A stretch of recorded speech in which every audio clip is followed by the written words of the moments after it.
You know, part of me actually didn't want to do a spoiler review because I feel I've been talking spoilers since the damn movie came out. Oops.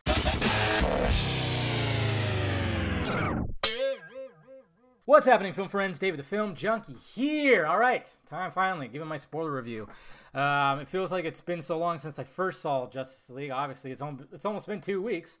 That's why it feels so long. But, you know, it's just with everything else that's been happening and, you know, coming out and just doing videos on it, I just haven't had time. Because obviously this video is going to take some time, especially if I keep rambling like this. But I feel I've been talking about, you know, certain things that I'm going to be talking about here. I'm going to repeat myself a little bit. But I'm just going to go through the movie. I'm not going to go, like, you know, fully through. I've only seen it twice, even though there's been GIFs and videos everywhere of certain key points in the movie. It's been pretty awesome. But yeah, it's been pretty awesome, but also pretty illegal. Anyways, guys, here we go. So Justice League, of course, opens with that awesome scene that for some reason felt like it needed to be in the movie, even with the bad, stupid face. I still don't understand why they had. I mean, okay, this is the thing with the phone footage. Obviously, they were trying to let it be known that the most favorite thing that Superman that he loves about Earth is obviously Lois. Lois, yes, I understand that, but it just would have had more weight to it. It just would have had way more weight to it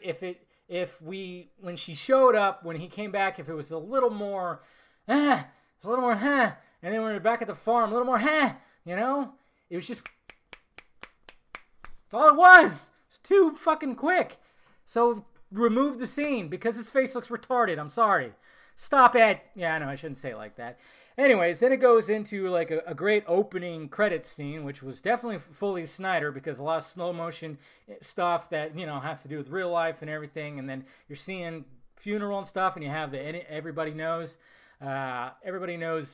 music playing, and there's something about the opening credits thing. I'll do that in another video, but it's pretty much Snyder. Then it jumps into the opening Batman scene, which is a Whedon shot, and you already heard that, yes, he was trying to make a comedic one. Something about this burglar dude that actually I found out that I'm going to do a video on, so look forward to that, probably tomorrow or the next day. Interesting. Didn't even catch it, but when I did my podcast with my buddy, he pointed it out, and I was going, holy crap, there you go. But yes, the reason why, and in my normal review, I said, man, this is what you see Batman being Batman that's ever been Batman. It's just because he looks like such a beast perched up on the gargoyle. I mean, it just looks so freaking awesome. And, you know, little things that he does. It does play out a little weird. You can tell now that I think about it, now that you hear about it, it was a little chopped up. He uses the dude to instill fear, so then one of the scout parademons comes flying out, and he straps him to the wall, and then he, like, explodes, and then there's, like, the three, you know, essentially, I guess, mother boxes to try to explain that, which I guess that was their way of doing the backstory, like redoing the backstory, because apparently there was a whole thing about the goddamn mother boxes in the Snyder version. And did you guys know that Bruce Wayne can grow facial hair really, really fast? Yeah, the Snyder version was supposed to open up with him searching for Arthur, but before that, I mean, of course, we have Diana, our Wonder Woman, doing her thing. This was just one of those scenes that they needed to put in there to show that, hey, Wonder Woman kicks ass. She's still doing it. And it's really awesome, especially when the main baddie, after she gets rid of the bomb, he's just like, fuck it, I'm going to wipe out all these people right away. And she just starts doing the fing, fing, fing, fing, fing, just doing the gauntlet thing, and it was pretty badass. Although, the ending line, it probably was Whedon, I don't know, but I'm a believer. Oh, get out of here. So fucking, oh man, it was so stupid. No, that was dumb. Oh God. I mean, what was that? Well, I mean, whoever wrote that line, even if it was Terrio, what the hell were you thinking, man? But I think it was Whedon. Anyways, so we get to the Arthur scene. The Arthur scene, and I'm probably going to end up skipping something. I apologize if I do that, but the Arthur scene was cut down to, I like the fact that when we first saw it, the Comic-Con footage from like, 2 years ago, whatever the heck, where Bruce is talking about blah, blah, blah. There's a man that blah, blah, blah brings fish. That was last night. And he gives a little look to the man who's got his back turned to him. And in this version, his back's not turned to him. It was totally anticlimactic. The reveal of Arthur was totally lame. And then they almost made it seem like Bruce didn't know what Arthur looked like because he sees this little drawing on the wall that shows him.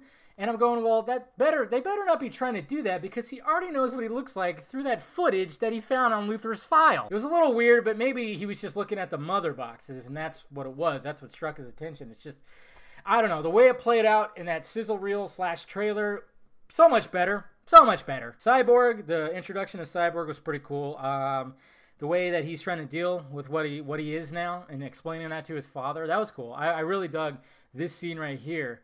Especially that line when he says something about a monster, and then his dad says, "You're not a monster," and he says, "It's funny how you assumed that I was talking about me." Really good line. That was definitely a Terrio line right there. You could just feel his pain. You could feel his pain. It's like he wants to kill himself, but then he keeps on figuring all this new stuff, and then he's realizing that Bruce Wayne is looking for him.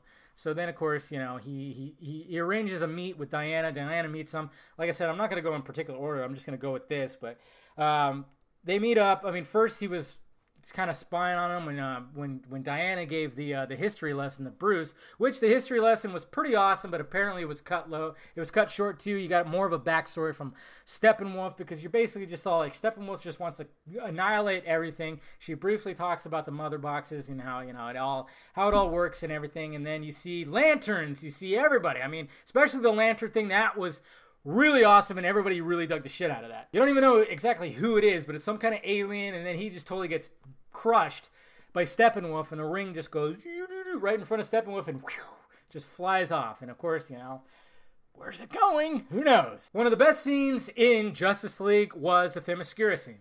I think a lot of people can agree with that. It was really done well. It was bad ass, okay? Because, okay, so I think, yeah, okay, well, that was the first mother box, right? On Themyscira, Steppenwolf comes down, and everybody starts attacking him, and they're trying to get the mother box away from him. And the way that they're doing it, it's just so freaking cool. I mean, the guy can leap, and he just can catch him, but I mean, they were doing their very best to keep it going. And some of that stunt work, and some of it was CGI, of course, just looked really badass. And there was nobody that stood out. Obviously, Queen Hippolyta was, you know, she was trying to get it away, and she was just saying, keep going, keep going. I almost thought, I was getting scared that she was going to get offed for a minute there because, you know, let's face it, these DC movies, people die. But that was probably one of the best sequences. I mean, it really was. The way that they all worked together to try to keep the mother box going. And then all of a sudden at the very end, when he finally has it, all these other Amazonians start rushing down the hill, but they're already too late. Just a great scene. So then we get the Atlantis scene with the mother box, which, you know, we got Arthur going down. But he, instead of, when we saw the footage from Zack when he filmed it, it looked like there was someone there, and I think a lot of people thought it was Willem Dafoe's Falco. I think he was supposed to be sitting in that chair or something like that, and something was going to be some kind of interaction, but you just show up, and there's a dead Atlantean soldier, pretty much, and that's it. Kind of like, okay, so we saw that for nothing. Sweet! And then you got Mera, who shows her the powers that she has when she just does the and creating, like, you know, cyclones and whatnot, and she was holding out. She was definitely holding out, and then you got the little air bubble where they're talking, and a lot of people were making the joke like, oh, is that how they're going to talk underwater? Someone's just going to create an air bubble, but James Wan let us know that wasn't going to be the case. Pretty awesome scene, but yeah, the second mother box got taken, and then I guess we could just talk about, well, it was pretty interesting the way that it got brought up. All of a sudden, it was just Bruce. They was like, hey, let's bring Superman back. We got this mother box right here. Cyborg's got it. When I thought actually Cyborg was going to be the third mother box. That's what it made it sound. And didn't we also see a flashback scene where he was laying on the chair and he was already pretty much built? I mean, was that after? I guess that was after that footage that we saw on BVS. Just seemed like it wasn't as intense as it was in BVS.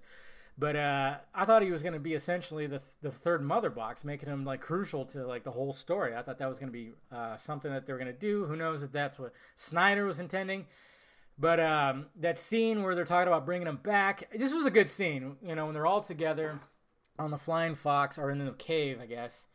Sometimes you're just trying to figure out where the hell were they. Bruce acts like a dick, but it works because, you know, is that what Steve Trevor told you? And fucking Diana just pop! She punched him right in the chest, not launching him back. Man, talk about guilt. I mean, they did tap into Bruce's guilt. I don't feel it was enough. It should have been more. And it probably was. But that scene was pretty damn cool. So obviously they're like, okay, let's get the mother box. Let's break into where the ship is. I'm wondering how Batman got there. Did he just swing in there, or was he on top of the truck? I can't even remember. I just remember Barry was in there, and so was Vic. I don't know how the other two got in there. Maybe they were just hiding. Anyways, the way that they bring him back, I didn't exactly like. The fact that they use the mother box to bring him back, because you know what this does? It totally negates the end of Batman vs. Superman. Now, I've had discussions with people who thought, well, maybe the dirt rising off of the casket was just showing people that, oh yeah, he's coming back, don't worry. Maybe that was just something they added at the very end. But to me, I thought it signified that, yes, there's still life in him, and there's a reason why there is. And I don't know, I'm going to talk more about what I heard they were originally going to be using. I mean, it's not that much different, because remember a while ago when we saw that behind the scenes footage, we saw Ezra Miller in his little harness all dressed up as Flash and a bunch of green screen stuff, and we saw Cavill shirtless, and we were wondering, why is Cavill in the scene and why is he shirtless? Obviously it's because when he came back, you know, all his attire, like, you know, was pretty much got singed off, and he's just wearing his dress pants, which was a little weird, seeing like them pull out the body. And not to mention when Barry and Vic were digging up the grave, I thought that was like, yeah, it's just an added scene by Joss that I don't like. I didn't mind the banter back and forth, but I mean, you got a robot who could essentially just make his arm into something, and then you got somebody who can go really, really fast. It was just kind of like, okay, whatever. And I was really hoping that when they opened up the casket, nobody was going to be in there, but sadly that wasn't the case. So then Barry has to just basically run, charge the mother box before it hits the liquid inside the Kryptonian ship, and then bam, it was basically like a defibrillator for Superman. He launches up, and then he goes to Heroes Park. And I don't recommend, because you will probably cry. I got teary-eyed, but don't watch the little video that's around that has Hans Zimmer, you know, dun, dun, the piano and everything, that has his score over this part, because it works so well. It's absolutely ridiculous. But you could tell that this wasn't really dicked with too much, only like the up close shots, and when he says, like, you know, do you bleed to Batman. But this was all Snyder stuff. I mean, it was pretty awesome when he's taking on everybody and he's kind of holding on everybody, and then Flash is going to do his thing, and then he just peeks over and says, "What, bitch?" That was great, because Flash's face is just like, oh God, you know, he's so new at this, and he's about to take on a Kryptonian, and that was a badass scene. Like, the way that they brought him back, I was kind of like, a little underwhelmed, but when he started fighting everybody and everything was going on, that was cool. In comes Batman. Of course, he says that line and throws him down, and then Lois shows up. And like I said, it just felt a little rushed. So it felt like I could have had a little more into it. To me, at least. It still worked, and it kind of plays back to Batman vs. Superman when Flash was coming through the portal saying that she's the key and blah, blah, blah, and fear him, fear him. So it kind of played into that, but I think there was more to it, because if you remember, there was a part where Cyborg stopped a tank from hitting a police officer. I'm guessing Superman threw that tank. We go back to the Kent farm. Yes, we find out that trailer with the scene is not a dream sequence, and you know, it got, of course, ripped to shreds. So that was kind of cool. It does hit you. It hits you in the heart when Soup's mom, when Martha shows up, and, you know, oh, you're alive, oh, you know. But that felt a little too quick, too. Like, it should have just been more weight to it. Just more weight. And something tells me there was. When the League first fights Steppenwolf, pretty cool. It was pretty awesome. I mean, obviously with the Flash stuff and Batman giving him advice. Batman was doing well, too. And then, of course, Aquaman shows up at the end to save their asses. The Nightcrawler is... It's really not... Was there something more that it was supposed to do? And it's just to have a machine that has legs. You know, it reminded me of almost like an updated version-ish of the Wild Wild West spider thing. It's like, why would you want something that moves like this?